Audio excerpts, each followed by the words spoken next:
Ever feel like no matter how hard you try, success is just kind of like out of reach? Oh, yeah, I think we all know that feeling, right? Like chasing a finish line that just keeps moving further and further away. Yeah, exactly. And it's like the world isn't making it easy. Instant gratification everywhere, everyone talking about overnight successes, all these shortcuts. It really is. It's easy to get caught up in all that noise and lose sight of what actually matters. Like real dedication. Okay, so dedication, that's the Yeah. magic word, right? Yeah. But how do we even cultivate that in a world of instant everything? Well, I think it's important to understand that true dedication isn't about brute force. It's not about pushing yourself to the brink of burnout. It's something much deeper than that. Oh, okay, so like what is it then? It's about understanding your why. Like, what's the real driving force behind your goals? What's that purpose that keeps you going? So it's like finding your North Star, that thing that guides you through all the rough patches and keeps you on track. You got it. When your why is strong, failure becomes less about defeat and more about feedback. I like that. Less defeat, more feedback. Yeah. But, how do we actually put that into practice? Well, first, let's talk about what we even mean by success. Like, what's that Hall of Fame level goal you're aiming for? Right, because it's different for everyone, isn't it? Exactly. It's not about meeting some arbitrary standard or getting external validation. It's about reaching your full potential, whatever that looks like for you. So it's about playing the long game, knowing that real success is built brick by brick, not overnight. Absolutely. And one way to keep that momentum going, setting smaller, achievable goals, breaking down that huge mountain into smaller climbs. Yeah, that makes sense. Instead of getting overwhelmed by the whole thing, you're creating a sense of progress, right? Right. And you know what? When you focus on those smaller wins, the setbacks don't feel so catastrophic. Remember, you're not aiming for perfection. You're aiming for progress. This is reminding me of when I tried to launch this big online course. Had this whole vision of changing lives, becoming the next online guru. Oh, yeah. Total flop. I put so much pressure on myself to make it perfect that I basically choked before I even started. Happens to the best of us. We get so caught up in the idea of perfection that we forget to actually put anything out there. Totally. Looking back, I realize I let the fear of failing totally hijack my creativity. Yeah. I was so afraid of being judged that I sabotaged the whole thing. It's a common trap, but the key is to realize that failure isn't the opposite of success. It's part of the journey. Those stumbles and missteps, they teach us the best lessons. That's a great way to look at it. So it's not about seeing those setbacks as defeats, but as chances to grow. Exactly. And you know what? Speaking of setbacks, that's something we should talk about more. How we deal with them, how they can push us forward instead of making us feel defeated. It's a big part of getting to those Hall of Fame goals. But before we do that, maybe let's just take a minute and think about what we've talked about already. Okay, so we're back. We've been talking about finding your why, reframing how we think about failing and setting those smaller goals.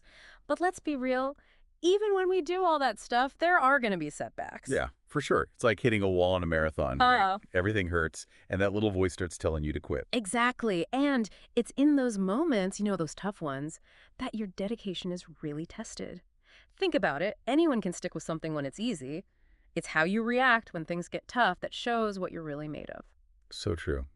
Okay, so how do we get that, resilience? How do we bounce back from those setbacks even stronger? Well, I think the first step is acceptance, right? We got to acknowledge that setbacks, they're not some weird thing. They're just part of the journey.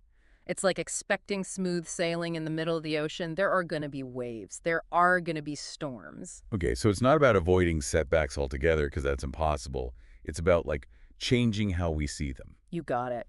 Instead of looking at setbacks as some personal failure, we need to see them as feedback. It's a chance to make adjustments, to learn something new. This reminds me of this one time I was working on this huge project at work. I mean, I put months of my life into it. Late nights, weekends, the whole 9 yards. I was so close to finishing, and then, bam, the whole thing got scrapped. Oh, wow. Yeah, what happened? Well, turns out the market had shifted, and the project didn't make sense for the company anymore. I was crushed, seriously wanted to just disappear into my covers and never come out. Yeah, I bet. How'd you get through that? Honestly, took a while to get over the disappointment. Yeah. But then I started looking at it differently. Yeah, the project was dead, but all the skills I learned, the knowledge, that stuff didn't disappear. So you reframed the experience. Instead of focusing on what you lost, you focused on what you gained. Exactly. And that That changed everything. It helped me take what I learned and use it on future projects. In a way, that failure actually helped me become more successful. That's a perfect example of how reframing those setbacks can lead to new opportunities. Sometimes what feels like a detour actually puts you on a better path. Yeah, that's interesting. So it's not just about resilience, it's about being resourceful too, like finding ways to use those setbacks to your advantage. Exactly. And you know what else is super important when it comes to handling setbacks? Self-compassion. Hmm. We got to be kind to ourselves, remember that we're human. We're not going to get it right every single time. It's so easy to beat yourself up, especially when you're feeling down. Absolutely, but that only makes it harder. We got to practice self-care, let ourselves rest, and come back with, like, fresh energy, you know? So it's about finding that balance between pushing yourself and knowing when to ease up. Exactly. Dedication isn't about pushing yourself 24/7. It's about putting in the effort consistently without, burning yourself out. That makes a lot of sense. And that actually brings us to another important part of building dedication. Having systems and structures in place that support your goals. Willpower alone isn't enough, right? You need the right environment too. You're absolutely right. We'll dig into that in the next segment. We'll talk about some practical ways to build those support systems and create habits that make dedication, more like second nature. Okay, so we're back, and we've been talking about all this great stuff, handling those setbacks, flipping the script on failure, and building that inner resilience. But as we're working towards those big, Hall of Fame goals, it's not just what's going on inside, it's about what's going on around us too, right? You're totally right. It's like having a whole team of support, a coach in your corner, cheering you on, giving you the tools you need to win. Okay, I like that analogy. So how do we build that kind of support system for ourselves? Is it about being around positive people or having a special workspace? It's all that and more. One thing that's super important is getting rid of distractions. I mean, we live in a world that's constantly trying to grab our attention. Notifications, emails, social media, it never ends. It's like trying to write a book while juggling, like 5 chainsaws. Exactly. Right. You got to create boundaries, carve out time to really focus. Maybe it's turning off your phone for a few hours, blocking those social media sites, or finding a quiet spot where you can actually think. So it's about designing your environment to minimize those distractions, those things that pull you away. You got it. And it's not just about the physical space, it's about your mental space too. Things like mindfulness, meditation, they can Yeah. really help quiet your mind and make it easier to focus. Yeah. I've heard a lot about mindfulness, but I'll be honest, it's tough for me to stick with it. Any tips for making meditation a regular thing? Honestly, it's about finding what clicks for you. There's tons of different ways to meditate, guided stuff, walking meditations, even just focusing on your breath for a few minutes at your desk. Start small, like 5 minutes a day, and build from there. And remember, it's not a performance, it's a practice. Hmm. So if your mind wanders, don't stress. Just bring it back gently. That's a great reminder. It's not about reaching some perfect Zen state. It's about building that awareness. Totally. And another thing that really helps with dedication is accountability. Tell someone you trust about your goals, a friend, mentor, even a coach. It can give you that extra push to keep going.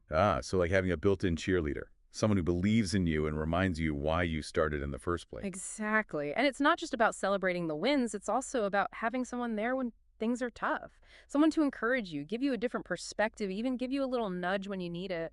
It's like having that backup, that support system that helps you stay on track, especially when you feel like giving up. Precisely. And remember, dedication, it's not a solo journey. It's Right. about building a team, people who believe in your vision and want to help you succeed. Wow, this has been amazing. As we wrap up this deep dive into dedication, what's the one thing you want our listeners to take away from all of this? I want them to remember that dedication, it's not about reaching some finish line, it's a journey. Hmm. It's about showing up every day, working hard, growing, and becoming the best version of yourself. And it's a journey that's way more rewarding when you face the challenges head on, celebrate the wins, and have those people around you, that support system. Couldn't have said it better myself. Thanks so much for being here and sharing all your wisdom and insights. My pleasure. And to everyone listening, we hope this deep dive has inspired you to embrace the power of dedication and unleash your own Hall of Fame potential. Remember, it's not about being perfect, it's about being persistent. Keep showing up, keep striving, keep learning, and never ever give up on those dreams.